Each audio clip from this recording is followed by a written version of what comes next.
Hey there, Carrie Rhodes here. Welcome back to my YouTube channel and my stamp studio here in Eagle, Idaho.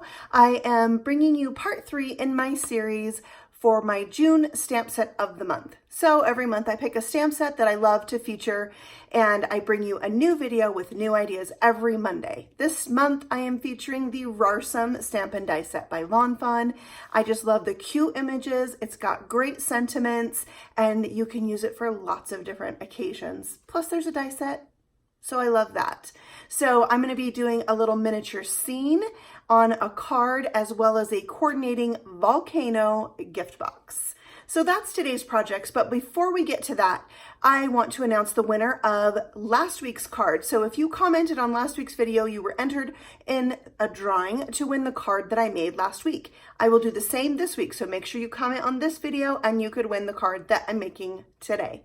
So the winner of this card from last week is going to appear on the screen right now. Congratulations. I will be in contact with you to get your mailing address and get this sent out to you. And now I think it's time to get stamping. Here we go. I am starting today's card off with the leaf print die from Fun Stamper's Journey. It's a 2-piece set. I'm only using the inside piece to cut out these card front sized panels in 2 different shades of green.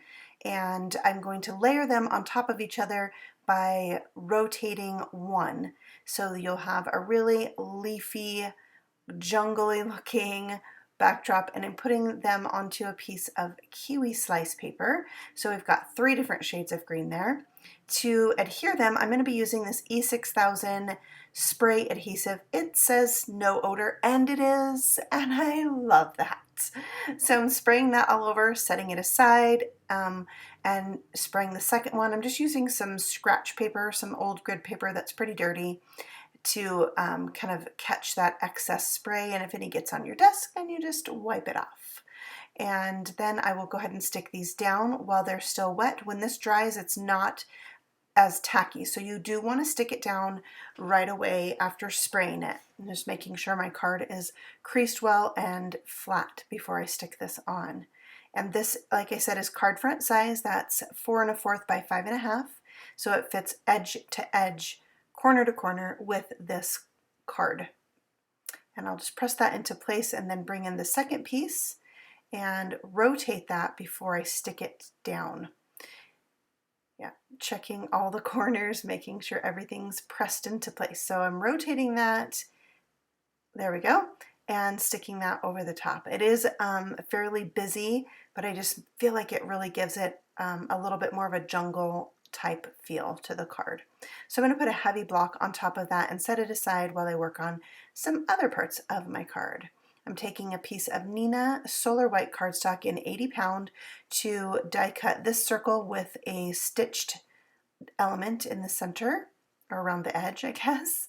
And I will die cut that, and that is going to be the scene on my card. It's a small scene compared to the size of the card, so I'm not making the whole card into a scene, and that is just a little bit more manageable if you're not into building scenes. Now I had a smudge on the cardstock somehow, so I just took my mono sanding eraser to get rid of that, and then I will have a nice clean surface to work with again. Sometimes your plates get ink on them, and I figured that's probably what happened to mine, and it transferred onto this when I die cut it.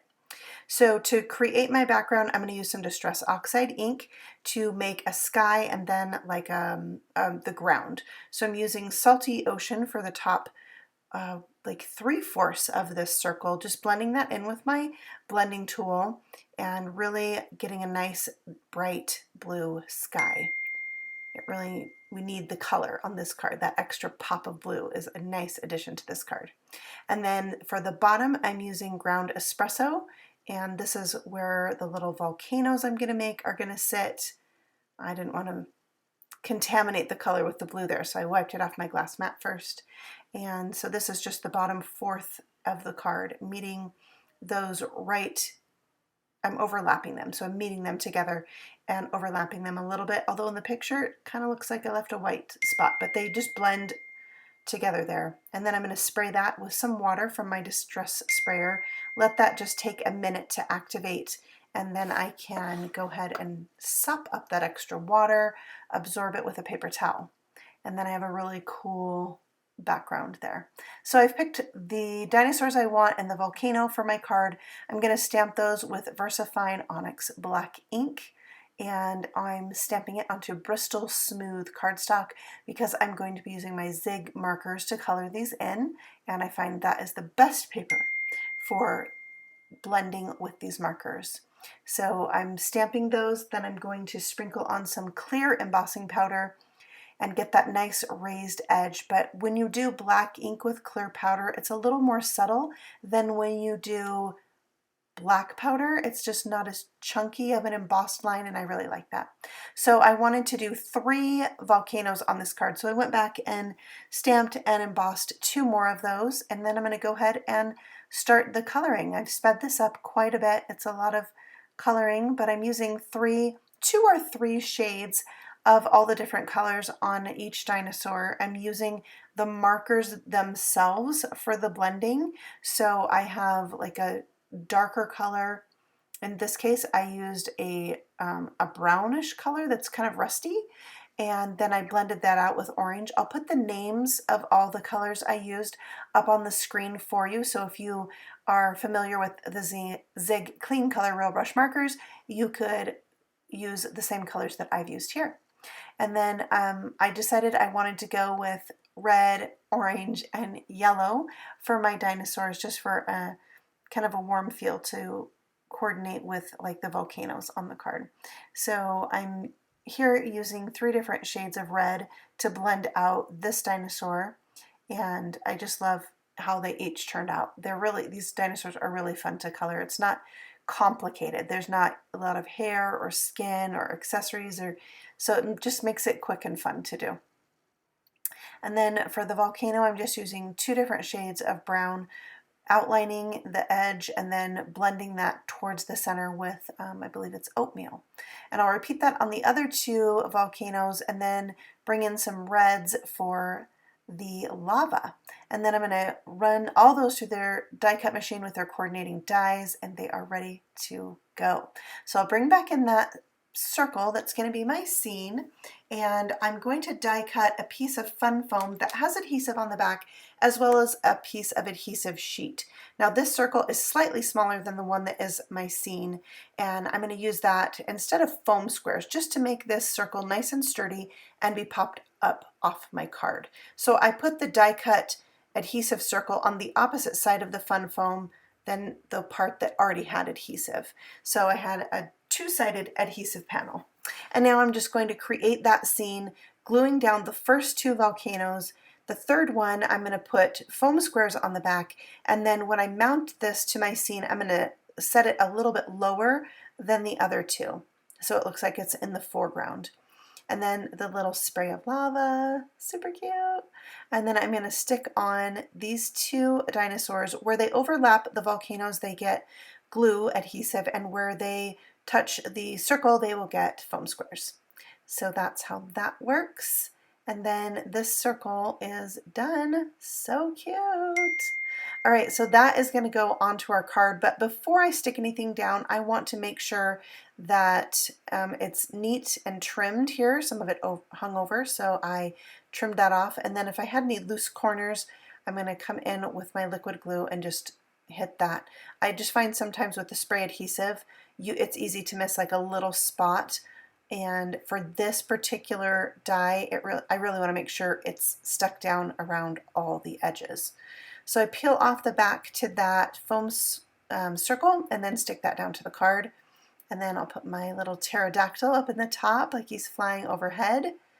And again, foam squares on most of it and a little glue where he overlaps the circle. And there is our little scene, and we just need to add a sentiment for this card. So with this stamp set, you can make a lot of Father's Day themed cards or cards for Dad that are for a birthday, which I love. It all depends on what you want to stamp on the inside. So this says, Dad, you're the tops, but you could put happy birthday on the inside. You could put miss you. You could put happy Father's Day. So it's nice to have this card ready to go and then stamp the inside when you know what occasion it's for. So I just trimmed that out with my paper trimmer, and then I'm going to stick it on a layer of Cranberry Bliss cardstock to have that dark red, and that will help just add a layer there and draw the eye to that sentiment. So I'm going to stick this onto my card front, and then I'll trim off that hangs off the edge. And that is about it for this card. I will bring it back in later to add a little detailing to that, but that's the card, and I love how it turned out. So let's now move on to project number 2, which will be a coordinating gift box to go with this. So I'm using the triangle treat box from Fun Stamper's Journey. It has 2 pieces. One makes the sides of the box, but I'm not going to use that piece today. And I want to show you how you can take this large, long die and cut it from a piece of 11 inch by 4 1/4 inch cardstock. So you'll see there, you can see the die sticking out at the top and the bottom, but that's not the cutting part of the die. It's the edge of the die. So just make sure you have those cutting lines covered with your paper, and you can easily cut this from an 11 inch piece of paper. So I'm folding there on my score lines and removing the tape, and then we're going to die cut a second piece using this die from some Cranberry Bliss cardstock, just a piece. And then I'm going to come in and with a pencil freehand draw some wavy lines of dripping lava. I'm going to use my detail scissors to go ahead and cut that out. And you can see here I'm turning the paper with my left hand versus trying to manipulate my scissors in and around there, and it just makes it so much easier to cut things out. I'm using a white eraser here to erase any pencil lines that might be left behind, and then I can glue that onto the top of this volcano box. So the lava just makes this box. It turns a really simple box into what you can now recognize as a volcano. I'm going to use some Cranberry Bliss silk. This is red silk. You splatter it on, and then it has that look of sprayed lava across the front of this box. And I'm going to add quite a bit because I'm going to add other elements to the top that could cover up some of it. So with these silks, you just want to make sure you shake them up because they have shimmer in the bottom. So shake them up before you splatter them, and then you'll get that nice shimmer mixed in with that color. This one is Citrus Cooler, and I added quite a bit of that. I loved how the orange looked there, and I love that the color sits on top of this hazelnut blend cardstock. So I'm stamping a sentiment now for this, also from the Rawrsome stamp set, and it says, "Party like there's no tomorrow." So fun for a dinosaur card. I'm also using that Onyx black ink by VersaFine and embossing that with clear powder. Just keeping it consistent. I've already got the supplies out on my desk, so it makes it easy to go ahead and use that. And again, here you can see I'm trimming this with my paper trimmer. I'm putting it just a hair over that 1/4 inch mark on the right side of my cutter there, and that's the perfect size for these little sentiments. And then I'm going to snip the ends of this just at an angle to trim it down. It will hang off the side of the box a little bit, and that's okay. So now I'm going to add a dinosaur. I'm going to stamp this cutie and emboss him as well, and then I'll color that in. And I felt like we needed some blue on this card, some nice cool contrast to my warm lava. And there I'm cleaning off the stamp with a microfiber type of cloth. And then after I emboss this, I'll go ahead and color it with 2 different shades of blue, blending out that outer darker line with a lighter blue marker, the haze blue, which happens to be my favorite Zig marker. And look how cute he is. I love that he has the shade around the outside and then it gets lighter as it goes in. It's so easy to blend with these water-based markers. Then I gave him some green spots just to tie in that green color and pop him on with some foam squares, of course. And I'm decided here too that I would also put some foam on the back of my sentiment. And so you'll see that here in a minute as well. And right about now, I decided I needed something else on there. So I grabbed the footprints and some cocoa powder ink. So it's a darker shade brown than my box. And I stamped some of those footprints like the dinosaur just walked across there. So here I am putting the foam squares on the back of the sentiment as well. And then this will come together very quickly. I had just some scraps of foam tape. I always save them left over from other projects because you'll use them for sure. All right, so we'll peel all those off and stick him on, and then I just feel like you have to have something behind this dinosaur, whether it's the baby dinosaur in this set or the footprints, because he's kind of looking back. So I thought that was a really good added touch here. So I'm going to put him so his feet look like he's standing on the sentiment, and that's the front of this box. I'm going to bring in a gusseted cellophane bag to put inside, and what I would do is fill this up with a treat, fold it over, staple it to the back like this, and then put some white liner tape on the front side, and you can press and seal that to that stapled bag, and then you've got your cute treat box shaped like a volcano. So now I brought in my projects and added some white gel pen to add some highlights to the dinosaurs and the volcanoes as well, and I feel like this just adds that finishing touch that it all needed. I do find the white gel pen on top of the red zig markers gets a little bit eaten up by the red, like it turns pink a little bit. So I waited for it to dry and I went over it a second or even third time. But just know on top of the zigs, the red kind of shows through. So that will finish up the card.